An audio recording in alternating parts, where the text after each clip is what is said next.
78대 22. 이건 이상한 숫자입니다. 그런데 세상은 이 비율로 만들어져 있어요. 정사각형 안에 원을 꽉 채워 그리면 원이 78, 남는 귀퉁이가 22. 우리가 지금 마시는 공기도 질소가 78에 나머지가 22고요. 사람 몸속 수분이 78, 나머지가 22입니다. 여기까지는 그냥 신기한 우연 같잖아요. 그런데요. 은행이 여러분의 돈으로 돈을 버는 구조에 정확히 이 숫자가 또 숨어 있습니다. 여러분은 성공합니다. 여러분이 그걸 원했기 때문이죠. 안녕하세요. 하와이 대저택입니다. 네, 오늘 가지고 온 책은 사연이 좀 특이합니다. 1972년 일본에서 나오자마자 서점가를 뒤집어 놓은 책인데요. 우리나라에서는 반세기가 지나도록 완역본이 없다가요. 작년에야 처음으로 완역이 됐습니다. 그리고 이 책의 수식어는 이겁니다. 1% 부자들만 돌려읽던 부의 교과서. 네, 후지다 덴의 유대인의 상술입니다. 저자 이름 처음 들어보시죠? 그런데 우리가 다 알 만큼 전 세계적으로 유명한 한 기업인은 이 사람을 자신의 평생 은인이라고 부릅니다. 네, 바로 소프트뱅크의 손정희 회장이 인생의 은인으로 꼽는 사람, 그 사람이 쓴 책이에요. 그리고 어쩌면 이 사람 정체성은 일본인이 아니었는지도 모르겠습니다. 본인이 본인을 이렇게 불렀거든요. 긴자의 유대인. 어떤 민족이 원래 그렇다더라 이런 메시지가 아니에요. 한 사업가가 세계에서 제일 철저하다는 돈의 최고수들을 바로 옆에서 지켜보고 그걸 그대로 따라한 다음 진짜 부자가 된 다음에 그 방법을 한 권에 전부 적어 놓은 겁니다. 그런데 이 사람이 하는 행동들이요. 하나같이 정상이 아니긴 합니다. 납기일 한번 지키겠다고 보잉 707 비행기를 통째로 빌립니다. 당시 초거대 미국 회사의 본사와 싸워서요. 다른 일본 대기업들이 6%를 로열티로 미국에게 주고 있을 때 이 사람은 1%만 내는 계약을 받아냅니다. 그리고 이름도 몰랐던 16살 학생에게 자신의 시간 15분을 내줬고요. 그 15분이 훗날 일본에서 손꼽히게 큰 회사 하나가 됩니다. 세상은 78대 22로 움직인다. 네, 여러분. 인트로에서 제가 말씀드렸던 숫자부터 한번 볼까요? 78대 22는 저자가 말하는 유대인 상술의 이른바 대원칙입니다. 저자가 만난 유대인 상인들은 이걸 우주의 법칙이라고까지 불렀어요. 그런데 어디서 많이 들어본 것 같은 숫자입니다. 그렇죠? 우리가 아는 80대 20, 파레토 법칙이랑 닮았습니다. 그런데 결이 하나 달라요. 80대 20은 대략 그렇다라는 일종의 통계잖아요. 그런데 이 사람들에게 78대 22는 협상이 안 되는 숫자, 그냥 그렇게 정해져 있는 숫자입니다. 그 숫자로 4,000년 동안 부를 쌓아왔으니까요. 그런데 제가 이렇게 말씀드려도 사실 크게 막 와닿지는 않으실 거예요. 여러분, 이 비율을요, 돈에 딱 갖다 대는 순간 이야기는 이제 심각해집니다. 저자가 드는 예시가 은행이에요. 은행에 가는 사람은 딱 두 종류죠. 돈을 맡기러 가는 사람, 그리고 빌리러 가는 사람. 어느 쪽이 많을까요? 맡기는 사람이 압도적으로 많습니다. 대략 78이요. 빌리는 사람이 대략 22고요. 자, 그럼 은행은 누구 덕분에 돈을 벌까요?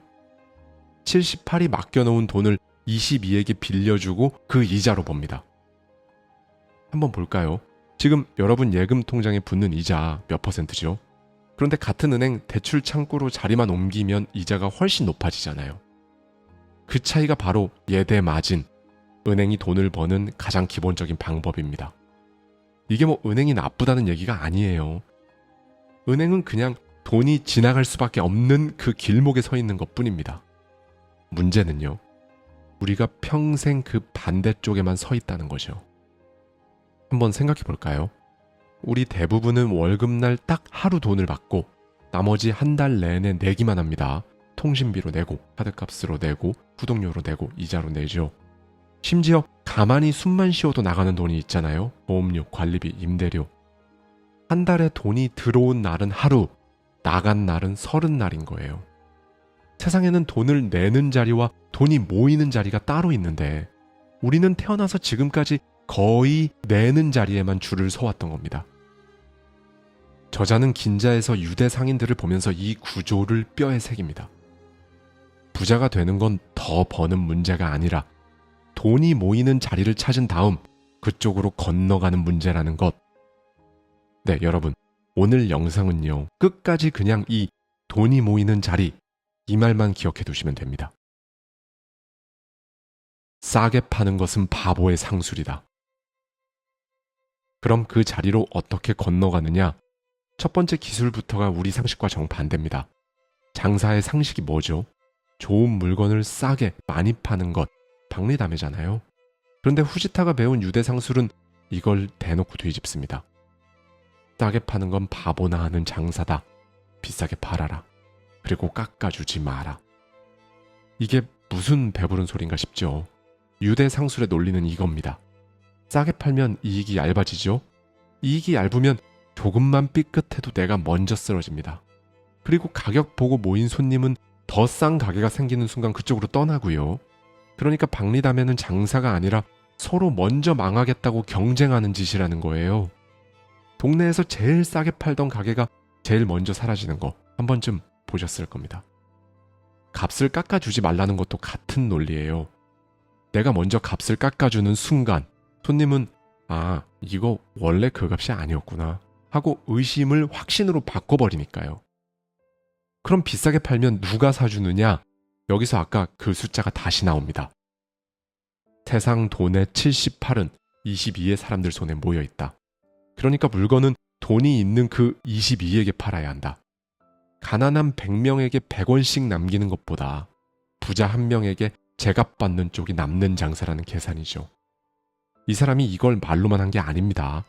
전쟁이 끝난 직후 저자는 연합군 사령부에서 통역 아르바이트를 했는데요. 바로 거기서 미군을 상대로 장사하던 유대 상인들을 만납니다. 통역이니까 어떻겠어요? 이 사람들이 어떻게 흥정하고 어떻게 계약서를 쓰고 얼마나 미친 듯이 시간을 지키는지를 그 흥정의 전 과정을 한마디도 빠짐없이 매일 옆에서 들은 거예요. 그리고 대학교 졸업장을 받기도 전에 재학생 신분으로 수입상을 차립니다. 통역을 하면서 알게 된 미군 부대와 바이어 인맥이 그대로 첫 거래처가 된 거죠.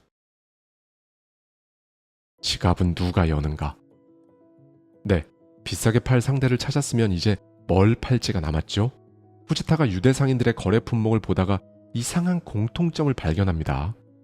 그 수많은 장사가 딱 두 줄로 정리가 되더라는 거예요. 첫 번째, 그 시절 긴자에서 물건값을 최종적으로 결정하는 사람이 누구였느냐? 유심히 관찰한 결과 돈을 벌어오는 사람과 그 돈을 쓰는 사람이 다르다는 걸 깨닫습니다. 남편이 벌어온 월급은 아내가 쥐고 있었고 그래서 유대 상인들의 가게에는 다이아몬드, 드레스, 핸드백이 걸려 있었다는 거죠. 돈을 버는 사람이 아니라 지갑을 여는 사람을 상대한다. 물론 이건 1970년대식 표현이라 지금 눈으로 보면 맞지 않는 부분도 굉장히 많죠. 그래서 뼈대만 추리면 이거예요. 결제 버튼을 누가 누르는지부터 보라는 것.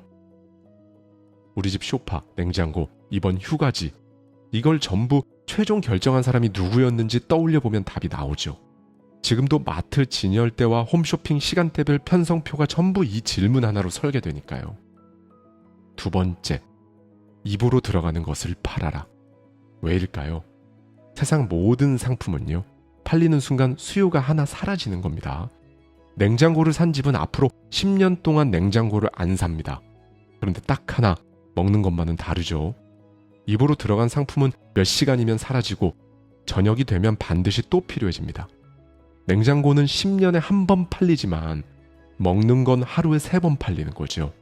그래서 유대 상인들 사이에는 입으로 들어가는 장사는 반드시 남는다는 격언까지 있다고 해요. 그런데 상대를 찾고 상품을 골랐다고 끝이 아닙니다. 유대 상술에는 이 모든 것 위에 있는 철칙이 하나 있었거든요. 저자는 이 철칙 하나를 지키려고 멀쩡한 비행기 한 대를 통째로 빌립니다. 납기를 지키려고 보잉 707을 통째로 빌렸다. 유대 상인들은 스스로를 계약의 민족이라고 부릅니다. 저자가 말하는 이 사람들의 규칙은 생각보다 더 살벌한데요. 약속 시간에 몇 분 늦으면 그걸로 거래 자체가 없던 일이 되고 한번 검토해 보겠습니다 같은 애매한 대답은 하지 않습니다. 값은 어음이 아니라 현금으로만 받고요. 그리고 한 번 들은 숫자는 반드시 적어둡니다. 기억은 배신해도 메모는 배신하지 않으니까요. 그 중에서도 목숨처럼 지키는 게 계약 그리고 납기일입니다. 이 사람들에게 계약서는 종이가 아니라요. 소위 신과 맺은 약속이거든요. 그래서 변명이라는 단어가 안 통합니다. 사정이 어떻든 결과는 딱 둘 뿐이에요. 지켰거나 어겼거나. 1990년대 말 저자의 회사에 큰 주문이 들어옵니다. 미국의 유대 상인이 발주한 나이프와 포크 300만 개. 그런데 그 물건을 만들던 일본 공장이 납기를 코앞에 두고 일정을 어겨버려요.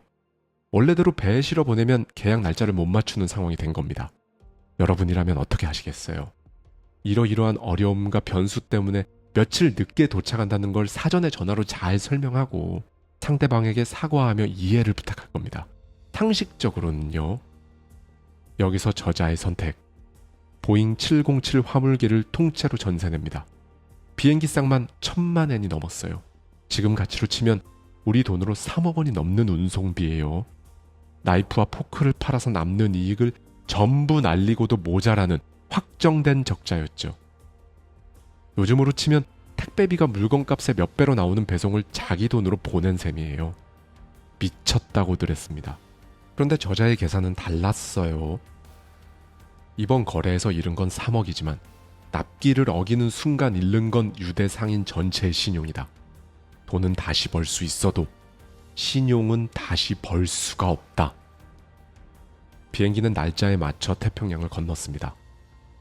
그리고 이 손해본 이야기가 유대 상인들 사이에 쫙 퍼져나가요. 빈자의 손해를 보면서도 계약을 지키는 일본인이 있다. 몇 년 뒤 세계에서 제일 큰 햄버거 회사가 일본에 들어올 파트너를 찾기 시작했을 때 긴자에는 이미 그 소문의 주인공이 기다리고 있었습니다. 유행은 긴자에서 시작된다. 1971년으로 가보죠. 미국 맥도날드가 일본에 진출하기 위해 파트너를 찾고 있었습니다. 그런데 이게 미국 쪽 사정이 영 안 풀리고 있었어요. 2년 전에는 일본 최대 유통그룹 다이에하고 협상을 했습니다. 도장 찍기 직전까지 갔어요. 그런데 다이에가 마지막에 조건을 하나 겁니다. 지분은 우리가 51, 미국이 49, 주도권을 달라는 거죠. 맥도널드 창업자 레이 크록의 답은 한결같았습니다. 무조건 반반, 아니면 없던 일로. 일본 최대 유통그룹과의 계약이 그 1% 차이로 그대로 깨져버립니다. 이후로도 크록의 눈은 높았습니다. 일본 기업 300곳이 넘게 제안서를 보냈는데요. 전부 퇴짜를 놓거든요. 이유가 재밌어요. 크록이 찾던 건요. 큰 회사가 아니라 사람이었습니다. 밥과 생선을 먹는 나라에서 햄버거를 팔려면 간판 큰 조직이 아니라 목숨 걸고 덤빌 장사꾼 한 명이 필요하다는 거였죠. 그때 크록의 귀에 한 사람의 이름이 들어옵니다. 후지타 상점의 미국 지점을 맡고 있던 유대계 지점장이 자기 사장을 소개한 거예요. 손해를 보면서도 계약을 지킨다던 긴자의 그 소문의 주인공을요. 네, 여기서부터가 진짜 재밌습니다. 보통 미국 맥도널드가 그 나라에 진출한다고 하면요. 현지 기업은 뭐 아무리 큰 기업이라고 해도 을이거든요. 맥도날드가 그냥 절대 갑이란 말이죠. 모든 나라에서요. 그런데요. 반대로 세계에서 제일 큰 햄버거 회사가 아쉬운 쪽이었고요. 저자는 남들에게 없는 걸 갖고 있었습니다. 신용이죠. 갑과 을이 바뀐 상황이 된 거예요. 그러니 협상 조건이 어떻게 나왔을까요? 지분은 정확히 반반, 경영은 전부 일본인이 한다. 미국의 조언은 듣겠지만 명령은 받지 않는다. 로열티에서는 한술 더 뜹니다. 로열티가 뭐냐면 쉽게 말해 맥도날드 간판 빌려 쓰는 대가예요. 매출에서 몇 퍼센트를 떼서 미국 본사에 보내는 거죠. 본사가 보통 부르는 값은 5%. 1년 먼저 일본에 들어온 KFC는 미쓰비시 상사라는 초대형 종합 상사에게 6%씩 로열티를 꼬박꼬박 가져갔습니다. 저자는 어땠을까요? 그 조건으로는 일본에서 남는 게 하나도 없습니다. 이러고 정말로 계약을 안 하려고 했답니다. 일본 진출에 애를 먹고 있던, 게다가 라이벌 KFC보다 1년이나 일본 시장 진출이 늦어 애가 타는 쪽은 맥도날드였단 말이죠. 결국 수입상이자 사장인 저자 혼자 앉아서 KFC의 6분의 1, 매출의 딱 1%만 로열티를 지급하기로 계약합니다. 이 협상은 사실 자리에 앉기 전에 이미 끝나 있던 거였어요. 20년 동안 쌓은 신용이 테이블 위에 그 어떤 조건보다 셌던 거죠. 계약서에 도장을 찍은 다음부터 저자는 미국 방식을 하나씩 뒤집기 시작합니다. 미국 본사의 지시는 명확했어요. 미국에서 하던 대로 교회 도로변에 자동차 손님용 매장을 내라. 저자는 그 자리에서 거절합니다. 유행은 긴자에서 시작된다. 일본에서 팔려면 무조건 긴자 한복판이어야 한다. 미국은 자동차로 움직이는 나라지만 일본 사람들은 전철을 타고 걸어 다니잖아요. 미국의 정답을 그대로 가져오면 일본에서는 오답이 된다는 거였어요. 간판 이름도 바꿔버립니다. 본사는 미국 발음 그대로 부르기 원했는데요. 저자는 일본 사람 입에 착 붙는 발음 마쿠도 나루도로 바꿔서 회사 이름을 등기하고 그걸 상표로 관리하는 일본 특허청에도 그 표기로 등록해버립니다. 그래서 반세기가 지난 지금도 특히나 일본의 어린 아이들 중에서는요. 맥도날드를 자기 나라 회사인 줄 아는 아이들이 있을 정도예요. 발음이 영어가 아니라 완전히 일본어 발음이니까요. 매장 자리는 긴자 최고급 백화점 1층 한 귀퉁이를 얻어냈는데요. 문제가 하나 남습니다. 백화점은 영업을 해야 하니까 공사할 시간을 안 줘요. 쓸 수 있는 시간은 일요일 폐점부터 화요일 개점까지 정확히 39시간. 그 시간 안에 매장 하나가 통째로 만들어집니다. 1971년 7월 20일 일본 1호점이 문을 여는데요. 전문가들의 예상은 싸늘했습니다. 밥과 생선을 먹는 민족에게 빵과 고기는 절대 안 팔린다. 결과는 어땠을까요? 개점 첫날 매장 앞에 1만 명에 가까운 사람이 몰려들었다는 기록이 남아 있습니다. 햄버거 하나에 80엔, 지금 가치로 치면 우리 돈 3,000원쯤이었어요. 테이블도 의자도 없이 서서 먹는 초소형 매장이었는데요. 이게 오히려 통했습니다. 긴자 거리를 햄버거 들고 걸어 다니는 것 자체가 그해 도쿄에서 제일 세련된 유행이 된 거죠. 그리고 5년 뒤 오키나와의 새로 연 매장이 개점일 매출 기준 전 세계 맥도날드 신기록까지 세웁니다. 그런데 여기서 끝이 아니에요. 이 사람의 계산은 10년, 20년 뒤까지 가 있었어요. 여자는 실제 인터뷰에서 이렇게 말합니다.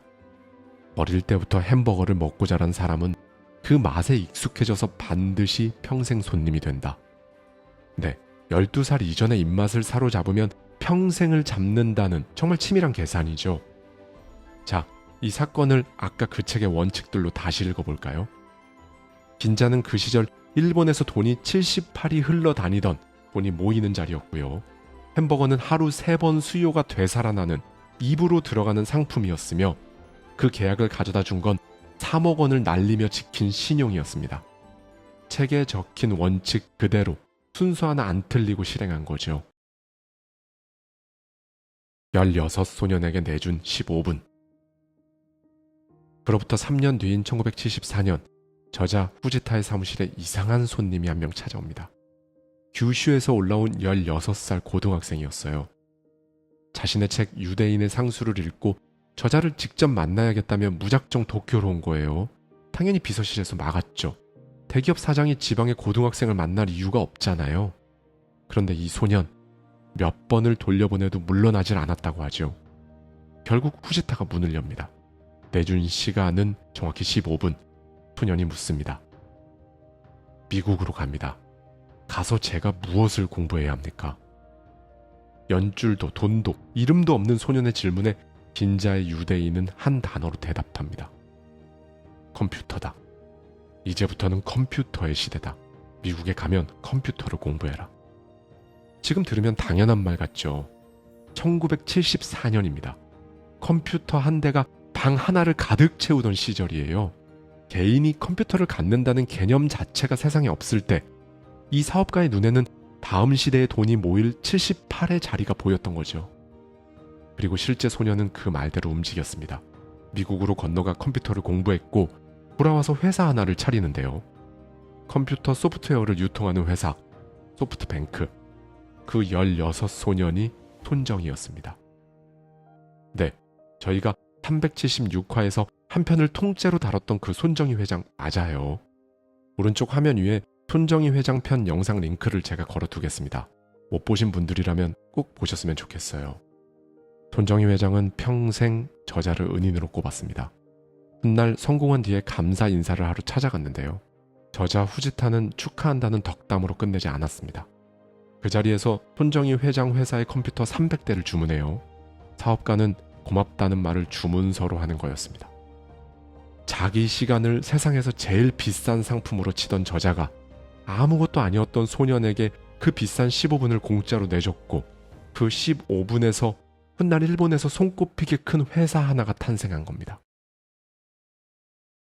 돈이 모이는 자리로 건너가라. 정리해보죠. 세상을 78대 22로 읽었고, 제일 비싼 것부터 팔았고, 하루 3번 다시 팔리는 상품을 골랐고, 손해를 보며 계약을 지켰고, 그 신용으로 돈이 모이는 자리 한복판에 가게를 열었습니다. 이 책이 하라는 건 결국 이 5줄이에요. 그리고 5줄이 전부 한 방향입니다. 돈이 모이는 자리로 건너가라. 저자는 2004년 봄 78의 나이로 세상을 떠났습니다. 공교롭게도 평생 외우고 다닌 그 숫자 78에서 인생이 멈춘 거죠. 남긴 재산은 491억엔, 우리 돈으로 약 5천억 원이었습니다. 그런데 오늘 우리가 생각해 봐야 할 건요, 5천억 원이 아니라 이 질문입니다. 나는 지금 돈을 내는 자리에 서 있는가? 아니면 돈이 모이는 자리에 서 있는가? 그동안 어디에 서 있었는지 세어보면 78대 22, 아니 그보다 훨씬 더 기울어져 있을 거예요. 그 비율을 하루아침에 뒤집으라는 게 아닙니다. 올해가 가기 전에 정말 딱 한 번만요, 반대쪽에 서 보십시오. 거창할 것 없어요. 안 쓰는 물건 하나를 파는 자리에 서서 팔아보는 것, 아니면 내가 가진 경험 하나를 돈 받고 팔 수 있을지 적어보는 것, 내가 좋아하는 것 어떤 것 하나로 사람들에게 어떤 가치를 줄 수 있는지 생각해 보는 것. 돈이 들어오는 경험은요, X보다 방향이 먼저거든요. 서는 방향이 바뀌는 그 한 번이 유대상술의 핵심인 겁니다. 마지막으로 이 지독한 사업가의 이름 이야기를 하나만 하고 마칠게요. 후지다 댄이 밭전자입니다. 일본에서는 매우 드물게 기독교 신자였던 어머니가 지어준 이름인데요. 입구자 안에 십자가가 들어있는 글자잖아요. 입으로 좋은 말을 하며 살아라. 어머니는 아들 이름에 그 기도를 새겨 넣었다고 하죠. 평생 돈 얘기만 하다 간 것 같은 이 사람 입에서 나온 말 중에요, 값이 제일 비싸진 말은 몇백억짜리 계약서도 세계의 협상도 아니었습니다. 이름 없던 16 소년에게 건넨 공짜 한 말이었어요. 컴퓨터다. 네, 기회 앞에서 평생 눈을 부릅뜨고 살았던 저자의 문장 하나를 들려드리면서 오늘 영상 마치도록 하겠습니다. 기회는 언제나 눈앞에 있다. 당신이 그 기회를 잡고 싶어 한다면. 감사합니다. 지금까지 하와이 대저택이었습니다.